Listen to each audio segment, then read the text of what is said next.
conduit.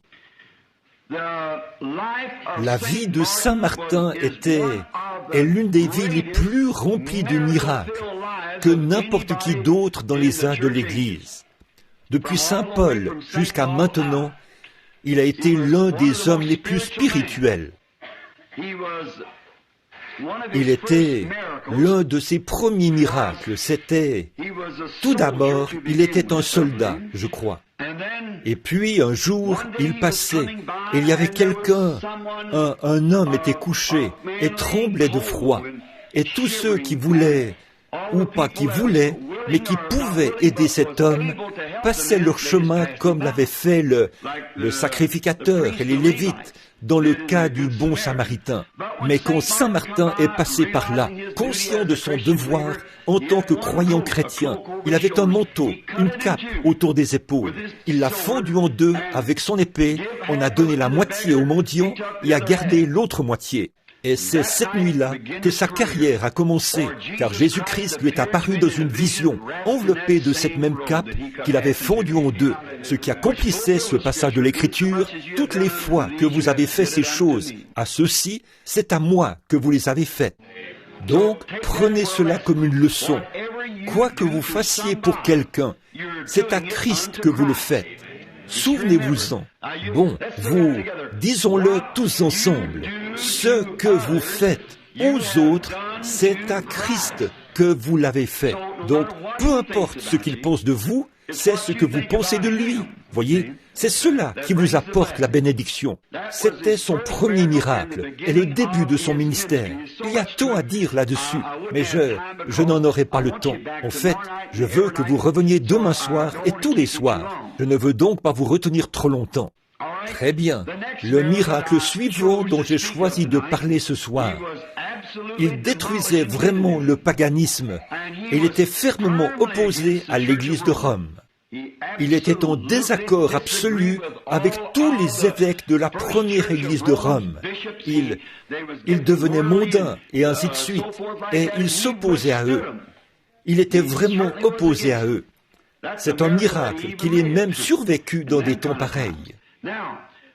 Bon, mais un jour, alors qu'il détruisait une idole païenne et qu'il renversait un autel païen, il y avait un arbre sacré près de cet autel païen. Il s'est mis à abattre cet arbre, et beaucoup de ceux qui étaient là s'y opposaient. Il a dit, « Si je suis un homme de Dieu, attachez-moi du côté où pousse cet arbre, et que cet arbre tombe sur moi. Si je suis un homme de Dieu, si je ne suis pas un homme de Dieu, l'arbre me tuera. Si je suis un homme de Dieu, mon Dieu peut faire tourner cet arbre pour qu'il tombe ailleurs. » Tout un défi. Alors, ils se sont mis à couper l'arbre. Et au moment de sa chute, cet arbre est tombé dans le sens inverse et a tué un groupe de spectateurs. Dieu avait inversé sa chute et l'avait fait tomber vers le haut de la colline. Un miracle. Oh, il y avait tout le temps des miracles dans ces réunions. Un autre miracle dont j'ai pensé parler, c'est celui d'un bébé mort sur lequel il s'était étendu. Ce bébé était revenu à la vie après qu'il avait prié pendant un certain temps pour lui. Un autre que je trouve impressionnant, c'est celui de l'empereur. Il était sur le point de tuer certains enfants de Dieu qui étaient remplis du Saint-Esprit. Et bien sûr, à l'époque, il était le bras droit de l'évêque de la première église de Rome, qui occupait en fait la fonction de pape, avant d'être nommé pape. Il s'appelait Damasur. Et tous les chrétiens qu'il parvenait à attraper pour les mettre à mort, il les mettait à mort. Et la femme de cet empereur était une païenne dont le cœur était couvert de ténèbres. Quand ce Saint Martin vertueux est venu pour intercéder, la femme a prévenu son mari qu'il chercherait à intercéder en faveur de ces chrétiens pour qu'on ne les tue pas. Bien sûr, quand il a fini par le rencontrer, ça n'a servi à rien, parce que l'empereur n'était que le bras droit de ce pape. Alors, il a quand même tué ces chrétiens remplis du Saint-Esprit. Mais Saint Martin voulait avoir une audience avec lui, mais les gardes l'ont arrêté à la porte. Eh bien, Saint Martin est tombé face contre terre, est resté allongé là et a prié jusqu'à ce que Dieu lui montre qu'il pouvait entrer. Quand il s'est relevé de là, il s'est dirigé vers ses portes verrouillées et elles se sont ouvertes d'elles-mêmes. Et il est entré. Eh bien, c'est un récit historique. Ce n'est pas simplement quelqu'un qui a écrit à son sujet, un peu comme autrement dit, il y aurait un parti pris, si cela avait été rapporté par une église, ou tout au moins, je dirais particulièrement si c'était l'église papale, il ne mentionnerait pas ces choses. Mais voyez, l'histoire rapporte la vérité. Voyez? Et cet homme, Saint Martin, s'est avancé là, en présence des gardes et tout, jusque devant l'empereur. Cet empereur ne voulait pas respecter le serviteur de Dieu. Vous savez, ce n'est pas courtois. Il a donc détourné la tête et n'a même démontré aucun respect pour lui. Vous savez ce que Dieu a fait? Il a essayé de lui parler et il continuait de garder la tête tournée. Et Dieu a dû obliger ce païen à avoir du respect pour son serviteur. Alors, il a fait jaillir un feu qu'il a brûlé sur son siège. Et il a été contraint de se lever et de se tenir debout. Bon, ça, c'est l'histoire biblique. Le concile de Nicée. Il fallait bien qu'il respecte le serviteur de Dieu. Il l'a contraint à se lever. Cela a même brûlé le siège sur lequel il était assis.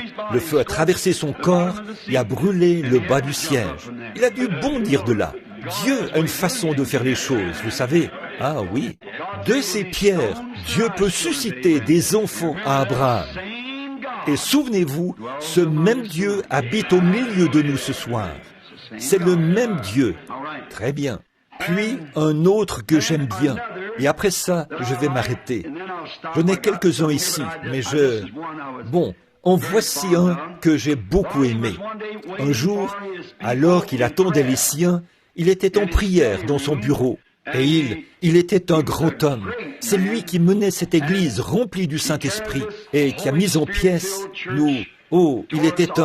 les avait tous amenés à être remplis de l'Esprit, toute son assemblée. Et partout, d'un bout à l'autre du pays, des miracles, des signes et des prodiges accompagnaient les chrétiens.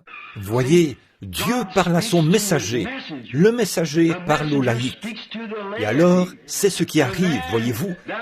Il fait que les laïcs, et lui aussi, demeurent en Dieu.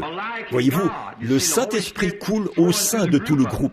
Bien des fois, lorsqu'ils étaient martyrisés, on alignait aussi le ministre parmi eux, comme ceci, et on les tuait tous en même temps. Oh, quelles atrocités ils subissaient, ces gens-là. On les brûlait, on prenait des hommes et on les clouait sur des rondins. Puis on lâchait des chiens sauvages, et on leur faisait dévorer la personne en commençant par le dos. Puis il lui arrachait les intestins pendant que la personne était encore vivante. On saisissait des femmes, on retranchait leur sein droit et on les forçait à rester là, debout, tandis que leur cœur continuait de battre. Et le battement continuait jusqu'à ce qu'elles tombent raides mortes, comme ça. On enlevait les bébés du ventre des mères enceintes pour nourrir les cochons et tout. Et on forçait ces mères à rester là pour regarder cela. Et toutes sortes de choses. Eh bien, vous ne penseriez pas que des gens qui professent le christianisme feraient ça. Mais écoutez, la Bible dit, Jésus a dit, il arrivera qu'on vous tuera, croyant rendre un culte à Dieu. Souvenez-vous, le même Jésus qui a dit cela, par le même esprit, l'a encore prédit au temps de la fin. Ça se produira. Si ces autres choses sont arrivées exactement selon l'Écriture, regardez et voyez si cela ne concorde pas exactement d'un bout à l'autre de l'Écriture et de l'histoire. Dieu a dit que cela arriverait, voici l'histoire qui dit que c'est effectivement arrivé. Dieu a dit que ça arriverait ici, et voici où c'est arrivé. Voyez, exactement. Alors, que ferons-nous quand nous arriverons à l'âge de l'église de Laodicée? Voyez, où nous en sommes maintenant, avec tous ces malheurs et ces choses qui sont prédites contre cela. Ainsi, pour revenir à ceci, il était là à prier, pendant que son assemblée attendait. Un mendiant s'est présenté à la porte et a frappé à sa porte. Il a ouvert la porte, mais il était occupé. Et il lui a dit qu'il avait besoin d'un vêtement. Il était nu et n'avait rien, il faisait froid. Et il a envoyé voir le président des diacres. Le président des diacres s'est irrité contre ce mendiant et l'a chassé. Après avoir été ainsi chassé, il est revenu dire à Saint Martin que le diacre l'avait chassé. Alors, à peu près au même moment, le président des diacres est revenu au bureau et d'un ton assez tranchant, il lui a dit ceci: « L'Assemblée vous attend, vous les faites attendre. » Mais il était en prière. Il valait mieux qu'il reste en prière jusqu'à ce qu'il se sente conduit par Dieu d'y aller. Et ce mendiant est revenu à la porte. Saint Martin a enlevé son bon vêtement à lui et l'a donné au mendiant. Puis il a demandé au président des diacres d'aller en chercher un autre et de le lui apporter. Il a donc dû aller chercher un vêtement de toute façon pour le remettre à Saint Martin. Et il a porté ce vêtement de moins bonne qualité devant les gens au lieu de son bon vêtement.